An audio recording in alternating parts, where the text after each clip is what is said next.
ناظرین، ہمارے وزیر اعظم شہباز شریف 2 دن کے لیے قطر کے دورے پر تھے، اور یہ اس کی جو اناؤنسمنٹ ہے ابرپٹ ہوئی، کوئی پہلے سے کوئی پلانڈ دورہ نہیں تھا۔ پھر ہم اس کی جو قطری میڈیا نے پکچر ریلیز کی تو اس میں انہوں نے ہمارے آرمی چیف کو جان بوجھ کے اومٹ کیا، ان کو نہیں دکھایا، جبکہ وہ اس دورے میں ہمراہ ہیں۔ ہمارے ساتھ موجود ہیں ڈاکٹر سہیل بدر صاحب، ان سے ہم جاننے کی کوشش کرتے ہیں۔ ڈاکٹر صاحب، پہلے تو یہ بتائیں اس دورے کا مقصد کیا ہو سکتا ہے وزیر اعظم کے؟ دیکھیں، پاکستان کے جو وزیر اعظم یا سربراہ جو ہیں یا ایون آرمی چیف جو ہیں، وہ عرب ممالک میں ان کا جانا بڑا ریگولر ہے۔ بلکہ اگر فرض کریں کہ ہمارے کسی سربراہ نے آرمی چیف اگر کوئی مہینہ گزر جائے جس میں وہ نہ گئے ہوں تو ہمیں حیرانی ہونی لگتی ہے کہ کیوں نہیں گئے، یا ان کو بھی زیادہ یاد ستانے لگتی ہے کہ کیوں نہیں ہے، پریشان وہ بھی ہو جاتے ہوں گے۔ تو یہ 6 جو ملک ہیں جی سی سی کے، اس میں سے 3-4 ملک ایسے ہیں جس میں ہماری شروع سے ہی بہت آنا جانا ہے۔ سعودی عرب سب کو پتہ ہے، پاکستان اور سعودی عرب کے تعلقات، یو اے ای دوسرا ہے، قطر تیسرا ہے۔ باقیوں میں ہمارا آنا جانا کم ہے، کویت میں، عمان میں اور بحرین میں، لیکن ان 3 میں تو ہمارا کافی آنا جانا ہے ہمیشہ سے۔ تو یہ ریگولر آنا جانا تو ٹھیک ہے، لیکن جو اعلامیہ آیا پہلے دن کہ جی اس میں جو ایران اسرائیل ایئر کا ٹینشن ہے اس پہ بھی بات چیت ہوگی، اور افغانستان کے ساتھ جو کشیدگی ہے اس کے اوپر بھی بات چیت ہوگی، اور دوسرے جو ڈیفنس، اسٹریٹجک اور ٹریڈ اور جس طرح کا وہ ریگولر چیزیں ہوتی ہیں ان پہ بھی بات ہوگی۔ تو آپ کے خیال میں یہ بات چیت کا جو ٹاپ آف ایجنڈا آئٹم کیا ہوگا؟ دیکھیں، ابھی تو شاید مطلب ہے کہ آپ اس کو، چونکہ پاکستان کو افغانستان کی طرف سے چیلنجز ہیں اور وہاں حملے بھی کرنے پڑے، وہاں سے بھی دراندازی ہو رہی ہے، خودکش دھماکے ہو رہے ہیں، اور جو پیس کا سارا عمل تھا وہ بھی چونکہ قطر میں ہو رہا تھا، اور وہ کسی حد تک گارنٹر بھی تھے یا انیشیٹر یا میڈیٹر تھے، اور طالبان کا دفتر بھی قطر میں ہے، اور قطر ایک عجیب سا مطلب ہے، حزب اللہ وغیرہ، سوری حماس کا دفتر بھی قطر میں ہوتا تھا، ان کا بھی ہوتا تھا۔ تو ان کا جو الجزیرہ ٹی وی ہے وہ دنیا کا بڑے بڑے سیاسی ٹی ویوں سے بڑا سیاسی ٹی وی ہے۔ تو یہ قطر ایک چھوٹا سا ہے، لیکن اس کی یہ عجیب سی کھچڑی پکی ہوئی ہے۔ تعلقات قطر کے جو اس کے مسئلہ ہے وہ اتنا بگ ہے کہ وہ کوئی سمجھ لے کہ 2022 کا جو فٹ بال کا ورلڈ کپ تھا قطر میں ہوا، بڑے بڑے ملک فٹ بال کا ورلڈ کپ کرانے کے لیے 20 سال کوشش کرتے ہیں، ان کو نہیں ملتا، اور قطر جو کہ نہ یورپ میں ہے نہ ساؤتھ امریکہ میں ہے، ایک چھوٹا سا ملک ہے گلف میں، اس کو اگر ورلڈ کپ ملا فٹ بال کا 22 والا، تو اس سے کم از کم یہ تو کسی کو بھی سمجھ لینا چاہیے کہ ان کا جو مسئلہ ہے بین الاقوامی طور پہ، جس میں امریکہ، یورپ وغیرہ شامل ہیں، اس لیول پہ وہ بہت مضبوط ہے۔ اچھا، وہ اپنی پولیٹیکل سٹیٹمنٹ ہے ان کی، یہ جو فیفا کا ورلڈ کپ لینا، خیر اس میں وہ رائیولری شاید اپنے جی سی سی کے جو ہیں ہمسائے ممالک ان کو دکھاتا رہتا ہے۔ اچھا، اس دورے میں ہم نے دیکھا کہ وہ وزیر اعظم صاحب گئے تو ان کے جو استقبال کے لیے گئے تو وہ بھی چلے، خود وہ امیر تو استقبال کے لیے نہیں آتے، تو کسی اپنے نمائندے کو بھیج دیتے ہیں، جبکہ ادھر جب کوئی جی سی سی کنٹری کا کوئی آئے تو آپ دیکھتے ہیں کہ ہماری پوری مشینری استقبال کے لیے تول جاتی ہے، جس میں وزیر اعظم اور صدر دونوں جا کے استقبال کرتے ہیں۔ چلو اس کو چھوڑ دیں، بعد میں ابھی تک ہم نے کوئی فوٹیج یا وہ اعلامیہ نہیں دیکھا، یا آپ کی نظر سے، میری نظر سے ابھی تک نہیں گزرا کہ وہ وزیر اعظم کی جو ان کے امیر ہیں تمیم، خلیفہ تمیم، ان سے ملاقات نہیں ہوئی؟ کیا انہوں نے خود جان بوجھ کے وہ کیا؟ کوئی ملاقات، کشیدگی کہاں ہے؟ نہیں، اگر تو مطلب ہے کہ میری نظر سے بھی ابھی تک نہیں گزرا کہ جس میں امیر قطر سے ان کی ملاقات ہوئی ہو، لیکن اگر فرض کریں کہ کوئی بھی وزیر اعظم کہیں کے بھی قطر جاتے ہیں اور وزیر اعظم سے مل کے آ جاتے ہیں، تو میرے خیال میں وہ جانا اور ملنا اور نہ جانا اور نہ ملنا برابر ہے۔ قطر کوئی ڈیموکریسی تو ہے نہیں کہ وہاں پہ مطلب ہے کہ وزیر اعظم کی کوئی حیثیت ہو، نہ اس کے پاس کوئی اختیار ہے، صرف ایک سیریمونیل سا ایک چہرہ ہے بس، اور کچھ نہیں ہے۔ تو قطر کا مطلب امیر قطر ہے، جو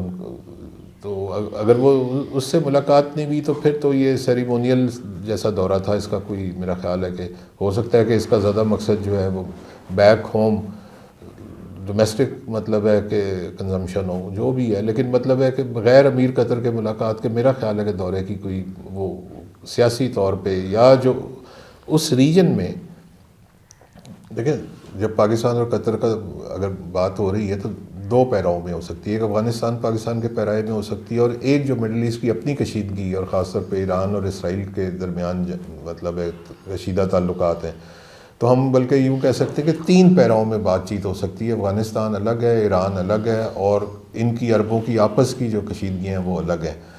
وہ بھی مطلب ہے پچھلے چند سال، 1-2-4 سال سے جو ہم دیکھ رہے ہیں کہ یہ جو جی سی سی کے 6 ملک ہیں، یہ سارے آپس میں ان کے تعلقات جو ہیں اوپر نیچے ہو رہے ہیں، کبھی لڑ پڑتے ہیں، کبھی اکٹھے ہو جاتے ہیں، ایشو ٹو ایشو مخالفت یا ایک دوسرے کی حمایت کرتے ہیں۔ اور ابھی تک 70-80 سال سے 60 سال سے پاکستان عربوں کی سیاست میں نہیں گھس رہا تھا، اس سے سائڈ پہ تھا، لیکن ہمارے ہفتر، ہمارے ملک میں جو لیبیا والا ہفتر ہے اس کا آنا، یو اے ای والا کیا آنا، اور اس طرح کر کے، تو یہ ساری چیزیں کھچڑی سی جو عربی کھچڑی ہے اس میں ہم اپنا بھی مرچ مسالہ لے کے اگر جاتے ہیں تو پھر ٹھیک ہے، وہ میرا خیال ہمارے لیے اتنا فائدہ مند نہیں ہوگا۔ نہیں، پھر تو بچ بچا ڈپلومیسی بھی ایک آرٹ ہے کہ جیسے آپ اب یہ مودی کو دیکھیں کہ وہ اسرائیل جا کے ادھر ان کی کینسٹ سے خطاب کر رہا ہے، مودی نیتن یاہو کو گلے مل رہا ہے، لیکن وہ جی سی سی کنٹری سے انویسٹمنٹ بھی لے رہا ہے،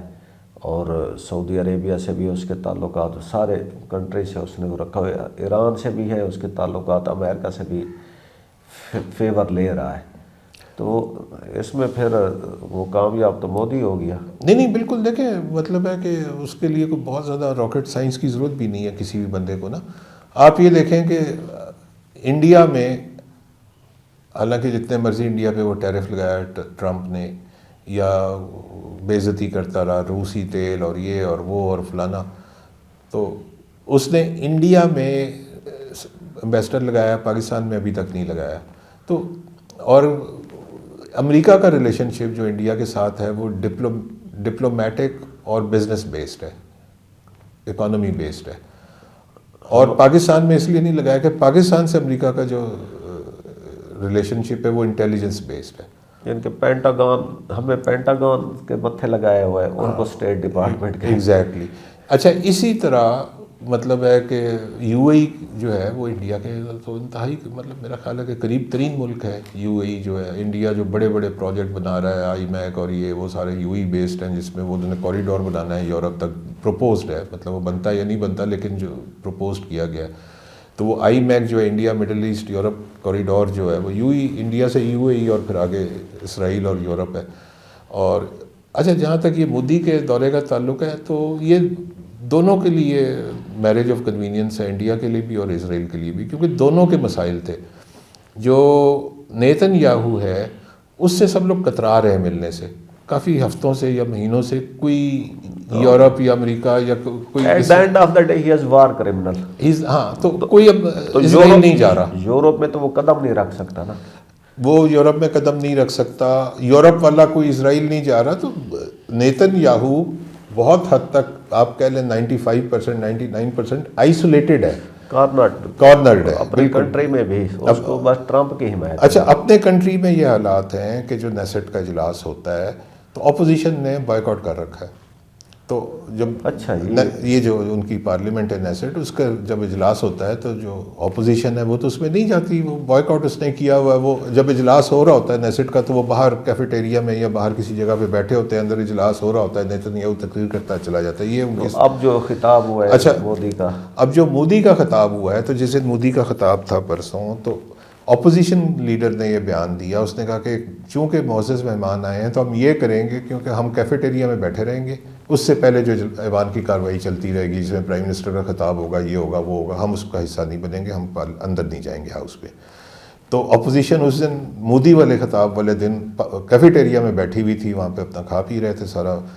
اور ان کو پتہ تھا کہ کتنے بجے پرائم منسٹر مودی نے پارلیمنٹ میں آنا ہے، تو اتنے بجے وہ اس کو عزت دینے کے لیے ایک مہمان کے طور پہ کرسیوں پہ بیٹھ، تو وہ جا کے اپنی سیٹوں پہ بیٹھ گئے، مودی نے خطاب کیا، اور جیسے ہی خطاب ختم ہوا اور مودی گئے تو ساتھ ہی وہ بھی جو ان کی اپوزیشن ہے ساری باہر چلی گئی، اور وہاں پہ کوئی نیتن یاہو کو کوئی بہت اکثریت نہیں ہے، وہاں پہ ایسے سے ایج ہے بالکل، اپوزیشن کی جو تعداد ہے وہ، اور گورنمنٹ جو ہے وہ بالکل سلائٹ مارجن کے ساتھ گورنمنٹ میں ہے، تو اپوزیشن بھی کافی تگڑی ہے۔ چلے مودی کو پھر ہم کسی دن اور ڈسکس کر لیں گے. ناظرین، وزیر اعظم کا جو دورہ قطر ہے، بہرحال وہ ایک اہم ڈیولپمنٹ ہے کہ اس وقت ہمارے وزیر اعظم جو ہے نا بہت بزی اسکیجول میں ہیں، ممالک کے دورے پہ جا رہے ہیں. ہمارے پاس بھی کافی سارے ہائی پروفائل گیسٹ آ رہے ہیں، جا رہے ہیں، تو یہ اس طرح رونق لگی رہنی چاہیے. اجازت دیجیے، خدا حافظ.